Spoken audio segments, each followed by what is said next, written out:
recognized quite well by the UN for her work in South Africa. Guys, thank you so much for your time. Firstly, let's just get the uncomfortable discussion out of here. Many people call climate activists, people who are passionate about the planet, as a fake, as with double standards here. What are your thoughts on the fact that you all flew here in on airplanes? At least we didn't came with private jets. Yeah. I have to say. Yeah. I think personally I didn't have many options seeing the event. What bothers me is more that maybe few attention is put on how to make the flight industry more sustainable at all, and how countries can effectively implement these practices. Everyone, you fine? Okay, great. So each of you have done immense and amazing things when it comes to waste. Let's start with you, Emma. Talk about your life and how you contribute to a greener planet. In terms of the business or personally? Personally, well, in terms of business, a lot of the material that I use for the furniture, it comes from ash, which in the UK is being wasted currently. So we have a disease called ash dieback in the UK, which is taking over our forests and woodlands. So I'm taking that material and basically locking in carbon into my furniture that would otherwise be burnt and set into the atmosphere.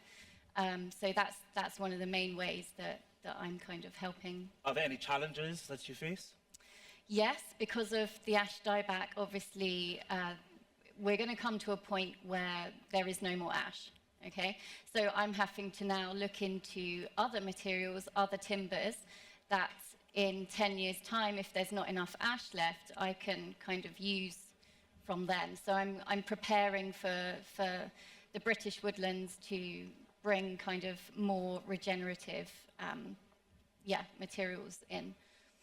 Okay. And of course, on the topic of waste, there's a lot of clothing waste. Gabriele, you have done quite a bit when it comes to this topic.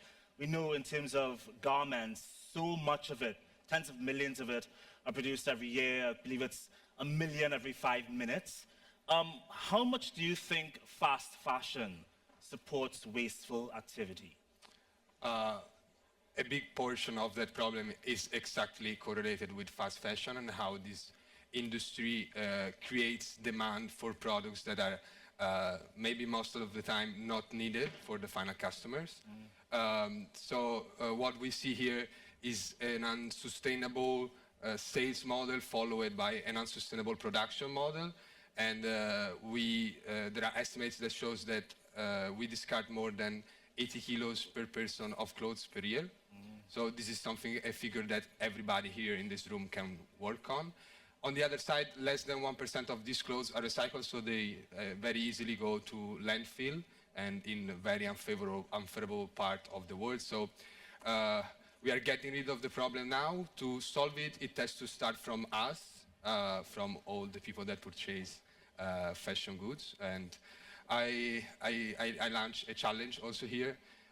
What if we saw the pictures of the factories and the places on the labels of the clothes when we purchase it? I think this could be a very, very big change in how we perceive it. So it has to start from us, but it has to be followed by a whole industry. A whole zero waste industry has to be created that first impacts on the recyclability of garments, which is a big issue. So it has to start from design. And then until the end of life, new company, new businesses, new opportunities will be there for all the people that are ready to take them. It's not easy, is it? The fashion industry is so hypnotic. We all want to look good. We all want to feel good in our clothing. But quite a number of top clothing brands have claimed that they are taking on sustainability head on and would like to reduce their carbon footprint. They have campaigns around. Janu, do any stand out to you? I think Eileen Fisher is a really great brand. What I look for in a sustainable brand is, Are they ethically made? Because it's great if you're, using recycled water bottles in your products because you're reducing waste, but who's actually making the clothes? You have to have both ends. And when it comes to sustainable fashion, unfortunately, it is expensive because when something is ethically made, the price has to reflect that, right?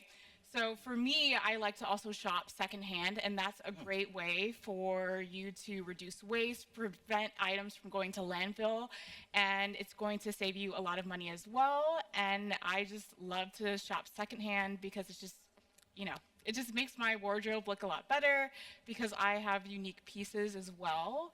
So when it comes to sustainable fashion, don't be hard on yourself if you can't afford to go shop a sustainable brand. I would opt for shopping secondhand.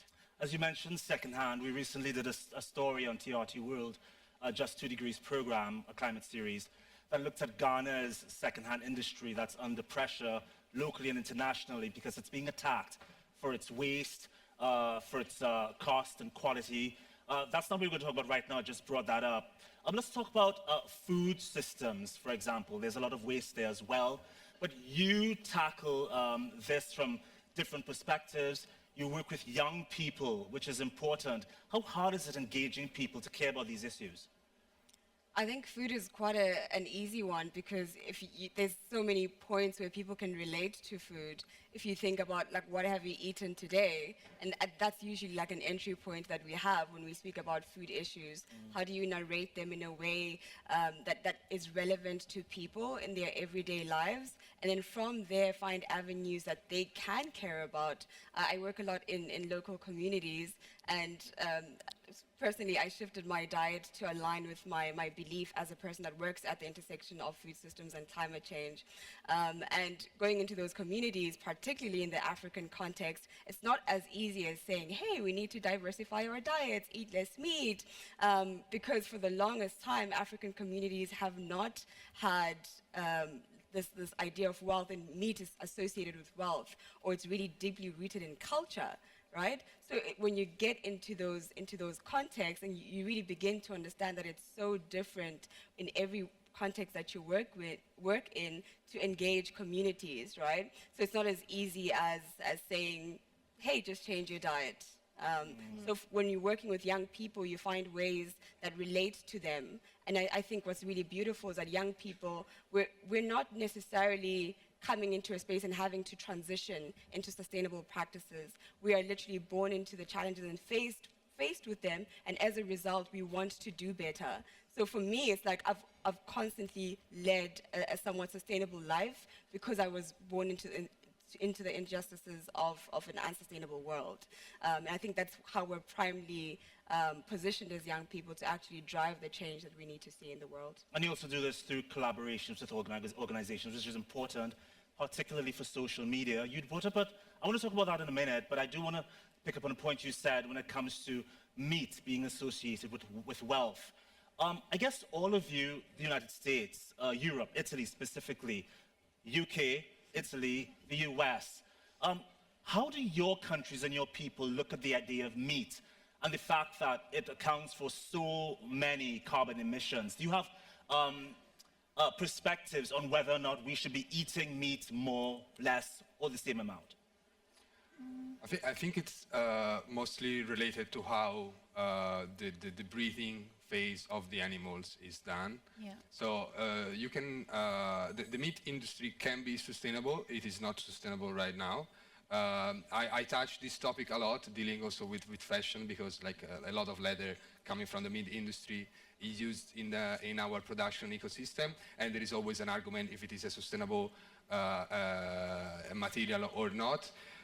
It's very hard to reframe the industry following more sustainable principle in the way that the cow is also, or the other animals are breeded. On the other side, of course, we have to look at the whole picture. It's very hard to give a first answer. Many countries in the developing phase, the meat consumption goes up. So, and on the technological side, we should also look on when the substitutes will be at the level of the meat that we have right now. Maybe we will reach that point so we can open the discussion again. I think there are some really great options, actually, if you begin to explore them. And every time I do it with family, usually, and like I would make like plant-based meat alternatives without them knowing, and then them not being able to tell the difference, but really makes you really realize that we're almost there. If not, we're already there. We're really almost there, and it's just shifting your mind. And the mind is really where you're able to tackle these ideas. Because a lot of us were defeated by the idea of not eating meat way before we even tried to not eat meat. And trying to drive sustainability within the meat industry, for the production of meat, is what's really unsustainable, right? And that individual action that you're able to take as a young person or just any person that is consuming meat is really important. For my individual decision to decide that I am no longer eating meat is good. And then think about if 2 billion people also decided to do that. So in my own right, it doesn't look like I'm making much of a difference, but if many other people did in their own individual right, then we would have an industry shift and then reduce the demand for meat. Out of curiosity, what do you think about the way veganism, the movement, sort of guilts people into no longer eating meat? Do you agree with their style, their format, their veracity even, the way they approach this in trying to guilt people not to have it?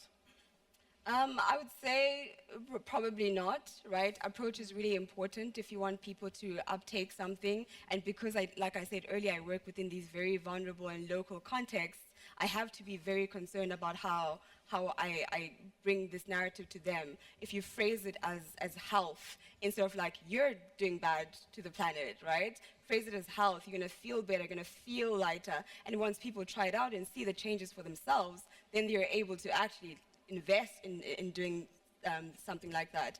And so for me, I wouldn't necessarily agree with how it's done. And I would say that there are some changes that need to take place with how we approach people to shift and put and diversify their diets. Let's go back to the topic of waste. I mean, we're sitting on very colorful boxes that will probably have a very long life. Emma, you work in color. You have the opportunity to be so creative when it comes to recycling things and making design and furniture. Talk about your process. So yeah, I'm a color expert and furniture designer. So kind of two individual things, but I've kind of tried to blend them through the furniture collection. So color is a huge influence with everything I do. I'm inspired by mainly the colours of nature in the UK and the changing seasons. But colour can really affect our mood, our behaviour. How so? It's through our connection. We all have personal connections with colour. So whether that's cultural connections and references or subconscious memories of family relatives kind of wearing a favourite piece of clothing, there are colours that stand out to all of us in different ways, and we will know if we see the colour red, whether we feel passionate or angry. Like, everyone has a different connection with colour. So I get to know people, my clients, and I channel what their behaviours are through colour, and I use those colours to kind of create a personal palette to kind of bring an individual scheme to their homes and interiors, whether that's on the walls or through my furniture. Yeah, and you do quite well on social media. Your account is very colorful, very light, easy to look at. Social media is obviously super important in 2024. It's playing a role in how the climate crisis is being digested. Janelle, we see people with millions of followers featuring food, fashion, luxury travel lifestyles. How much influence do you think they have in distracting us from a zero-waste lifestyle? Great question. As a content creator, and that's my full-time job, and I promote sustainable brands. So I'm scrolling every day as well, and I think we are just bombarded with ads, with things to buy. We've all seen TikTok Shop. It's creators are trying to get commission. So we're just bombarded with all these things to buy. And we are all heavily influenced by it. Like, I'm sure all of us have seen an ad and have purchased something. And the truth is we all need to buy things. Yeah. So as a content creator that focuses on sustainable living, I'm all about helping you buy better. You're gonna need to buy clothes, you're gonna need to buy toilet paper. So I'm here to show you what you can do to buy better and just to be more intentional. And I think where we spend our money is telling or signaling to brands what we want. So if we put our money into sustainable brands, they're going to start making more of those products. And if we stop buying fast fashion, stop buying all these plastic products, and we want sustainable options, that will start to get these brands to make even more sustainable options for everyone. I want to go back to the topic of collaborations, which apparently helps people boost their profiles. But because of what you just mentioned, people promote such different things. Sometimes it's great to look at, sometimes it's not. Is it hard finding collaborations in your own niche to help push not just the message, but your accounts? I don't think so. I mean, I think for the most part, every brand, whether they want to or not, has to care about the planet. And they are looking for people like myself that truly care about the planet to help guide them. So not only do I work as a content creator, but I also help to work behind the scenes and do a little bit of consulting as well. So they can understand how they can be better, how they can make a better sustainable product. So I think it is a holistic approach that you have to take when it comes to this. The news these days is bombarded by wars. It's dominating the news. Has that affected any of your online presence businesses? Has it affected you at all? It feels as though the environment and the climate crisis has taken a back seat to everything else. I think that the reasoning in here is to care about people first. So maybe it makes sense in the specific time of the history, which we are also facing these major problems related to the wars that we are discussing. But as a matter of fact, caring about the planet is caring about the people. And I think that this is a very important cultural shift. It's not that when we are talking about war, we are not talking about climate change. And in fact, caring about the planet is saving us from the planet itself if we don't create an environment which is not harmful for us. We are mostly guests, and I think we should care about us be saved in this. You are part of a company called Zero Waste Lab. Talk about this company, what it does exactly. We started collecting fashion waste from the top luxury brands in Florence, Tuscany. So most of the major brands that everybody knows, they have a lot of waste. In Italy, only more than 1 billion kilos of production waste discarded every year. We collect the waste to build new products and to offer trainings for students, for young designers, to engage with the materials, saving them from landfill, and learn how to build new products on top of that. And very recently, we also launched a platform for the brands to help them better manage their waste. Just to be clear, what kind of waste are you talking about from these top brands? Leather and textile waste. Why are they waste? For two main reasons. The first is quality control, so it's very hard for them to accept a material in their production. Like we all wear luxury products, they have to go through a lot of quality controls. On the second step, there is lots of waste in the cutting phase when they build the product themselves. And still they are producing massively, so there are some inefficiencies in the market. And we mostly deal with leather and textiles in general, yes. How do you recycle these clothing, these garments, without losing the quality? Well, there are two different options. The first is upcycling the material, so we reuse it without processing it much and leveraging more resources or other materials. Either we recycle through an industrial process that dismantle the material to create new objects for design, for merchandising, that, I mean, they look recycled, but they are still usable for both fashion and the design industry. Johnny, I think you mentioned that you enjoy shopping secondhand. Talk about that. What's the appeal to you? For me, I love knowing that when I'm buying something secondhand, I'm preventing that item from going to landfill. And as we know, there is a ton of clothes that are sitting in landfill. I think it's also great that I'm saving money as well, because who doesn't like to save money?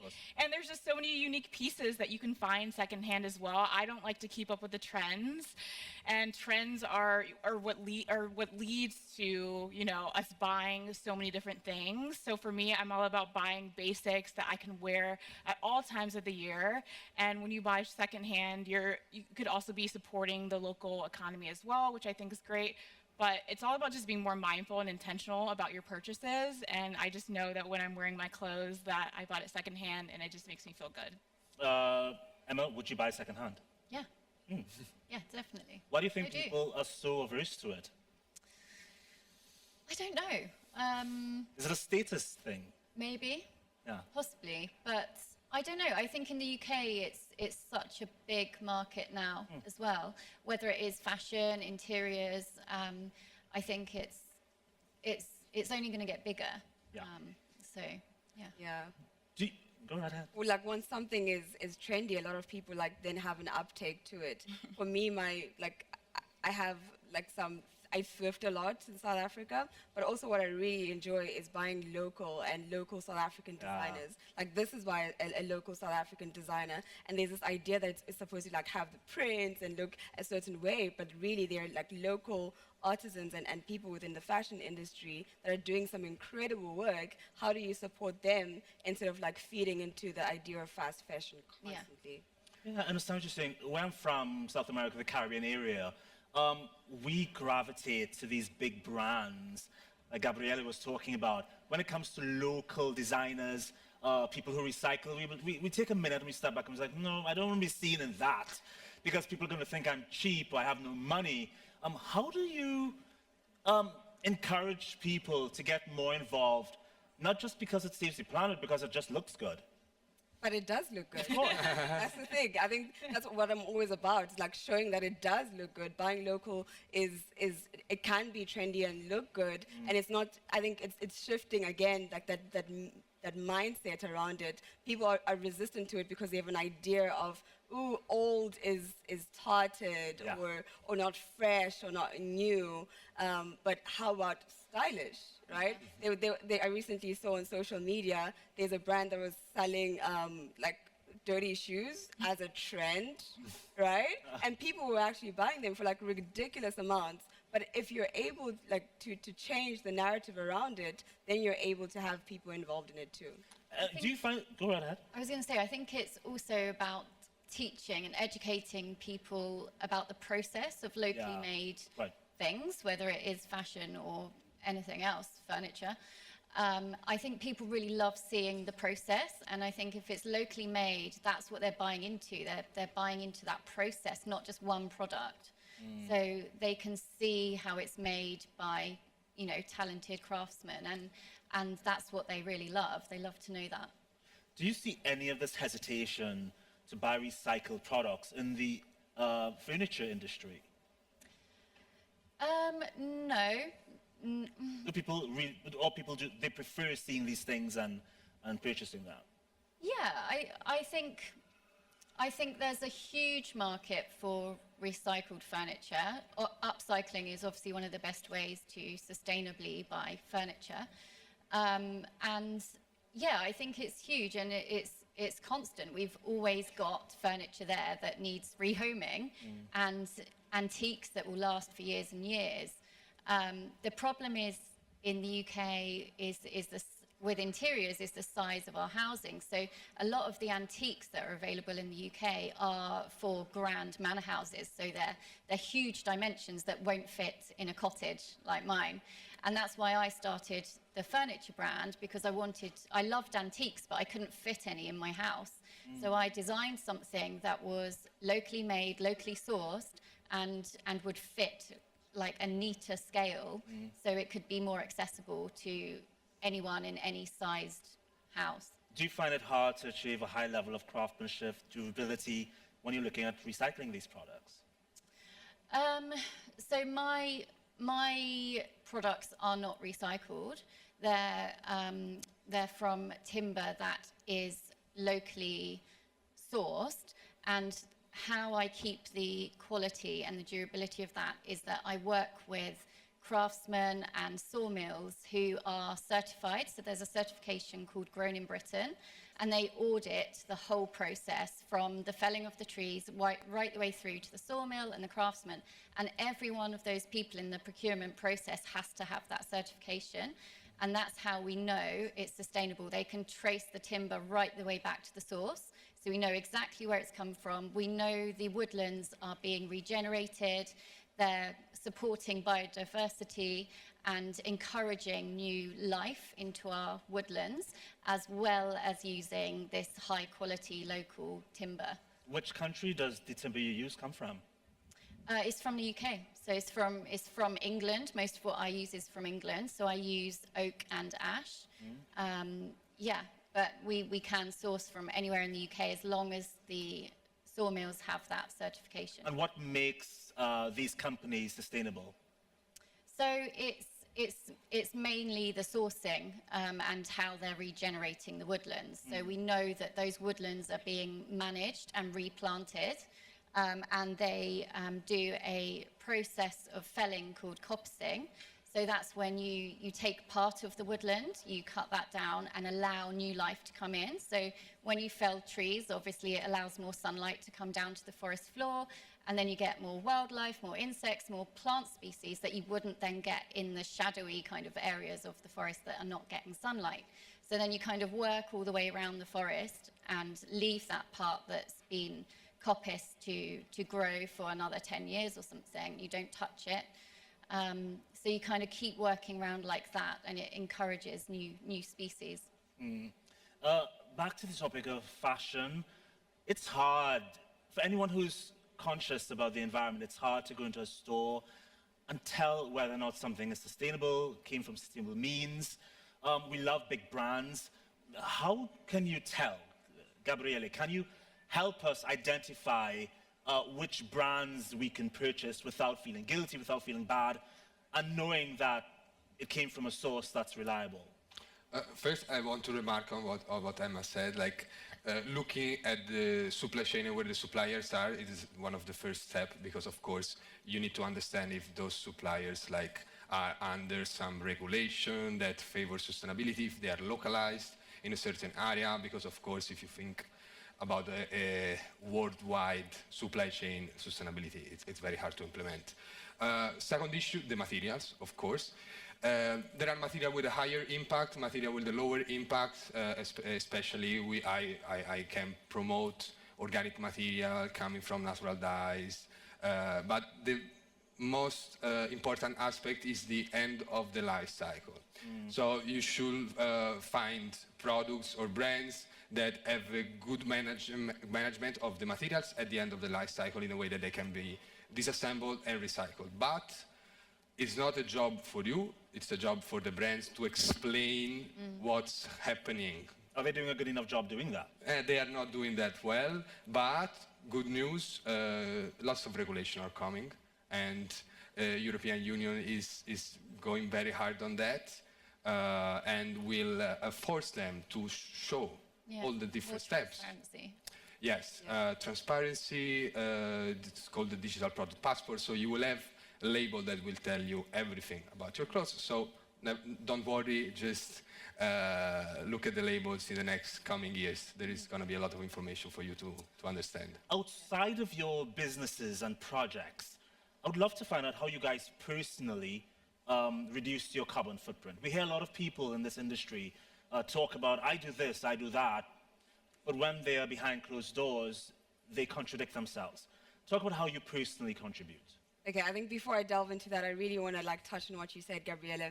It's so important for young people to have a duality in our existence. We work on the ground and we're in various industries, but it's also so important to have one foot in the high level sphere, in the political sphere, because that's what really influences our work. For me, trying to mitigate food waste, and working with food banks and trying to say, how do we mitigate surplus food and ensure that it gets to people before it goes to waste, and which obviously contributes to methane emissions, right? It's saying, but the regulations within how food can be distributed when it's surplus food are hindering me from doing that, right? So it's really so important we have this knowledge on the ground of how systems actually work, and then I think sometimes high-level systems can be detached to the realities on the ground. So it's so important for us to also have a lens in there and bring those voices in to ensure that policies are relevant to what's happening on the ground and also relevant to how we can move this work forward faster. Yeah, but to answer your question, for me, like I mentioned, I did shift my diet, and I think I try and live it out so that I'm able to explain it to people, Yeah. and I really explain the challenges, right? Sometimes I do have cravings. If my What do you crave?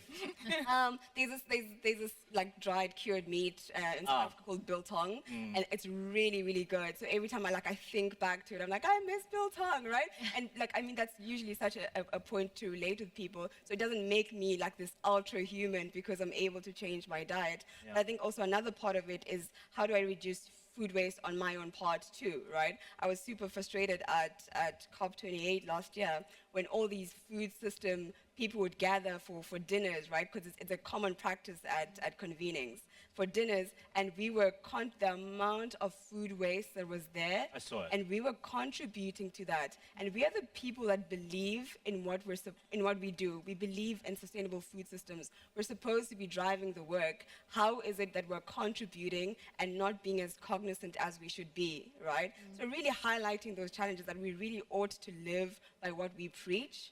So even in my personal capacity, recycling my food waste, turning it into compost, but also trying to make it fashionable. There's an eco-cycle culture that I've kind of built within my friends immediately. How can I influence the people in my circle first before I build a company and say, hey, everyone, do it as well, right? It's a culture. We collect the soil that you compost from your own food waste, and this idea that, oh, actually, that this contributes to me growing my food. And it's the same even in schools. We ensure that we're building a generation of young people that are really sold out to living out a sustainable lifestyle.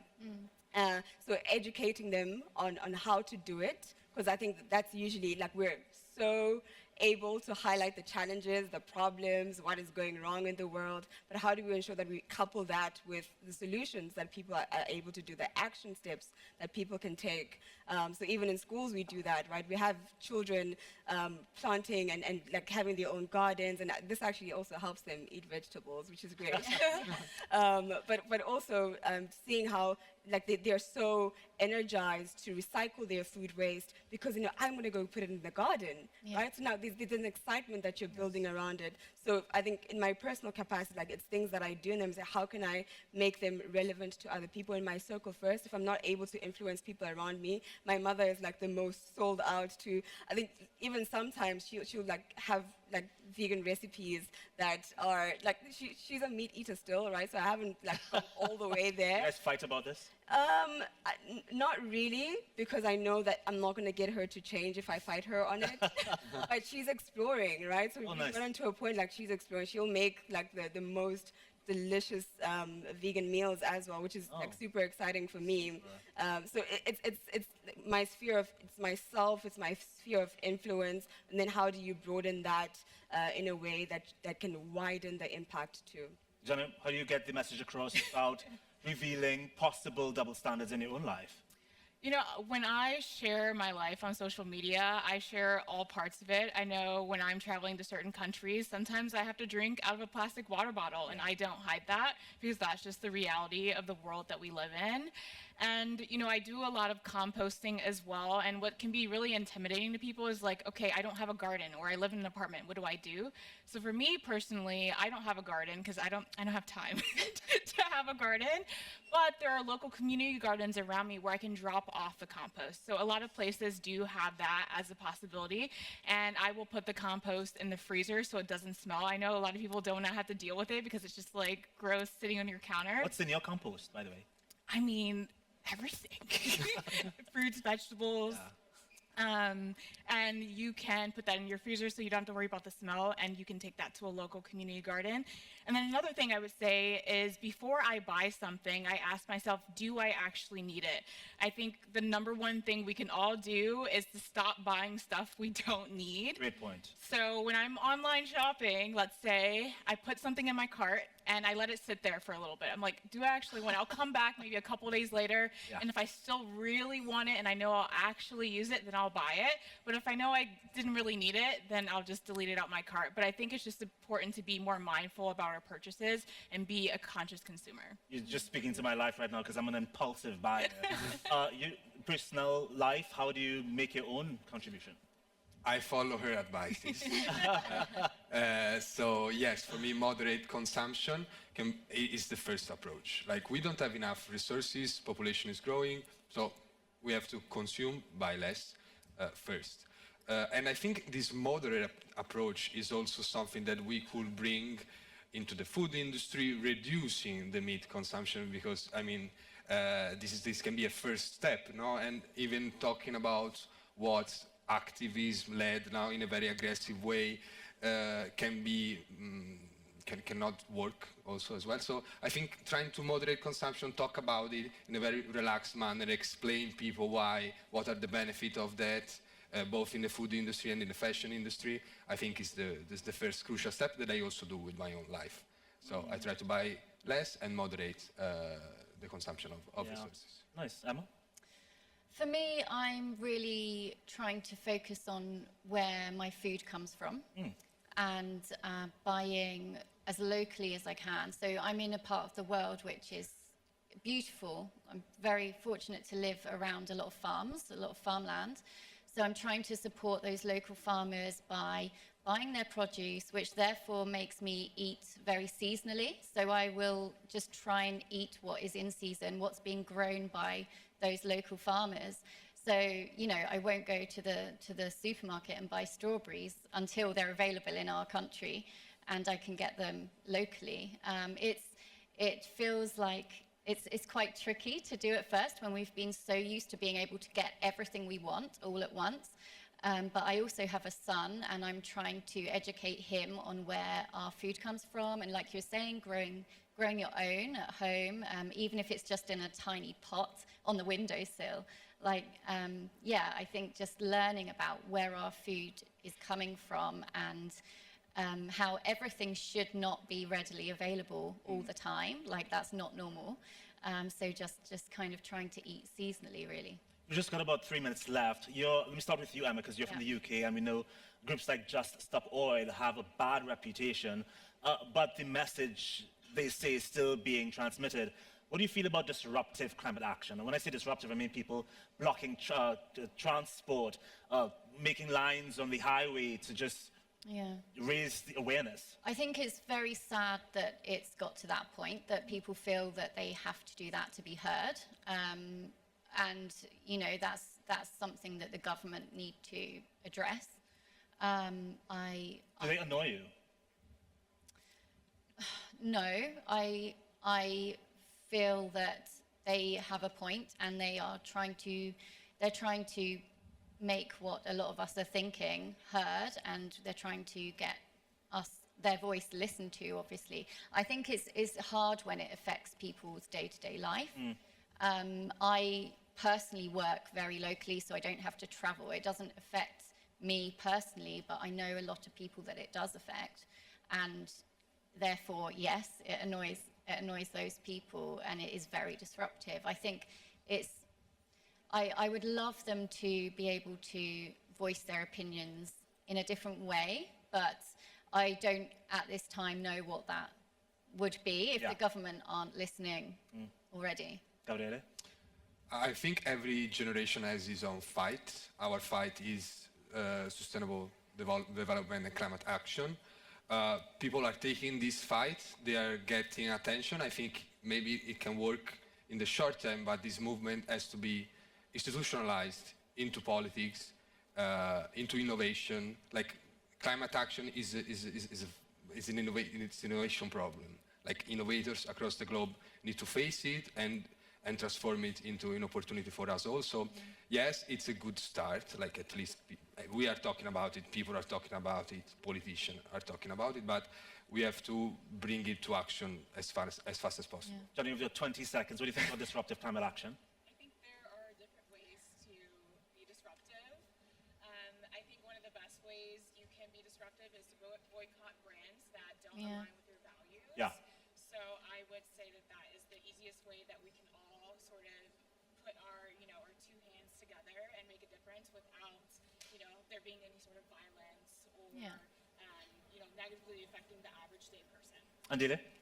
I would say there's definitely a role for disruptive climate action because that's what really drives people to care about the challenges that we're facing at the moment. It's not enough for us to sit here and talk about it and no one is doing anything about it. So it's really important to have those action points. And I have been there too, right? Because you understand, even in history, that this is how people have been listened to, which is why students are protesting at universities across the world, because that's how people actually listen to the challenges that we care about. So there is a role for it, absolutely, and we need to do more to not get to that point, because it has to be innate for us to have justice.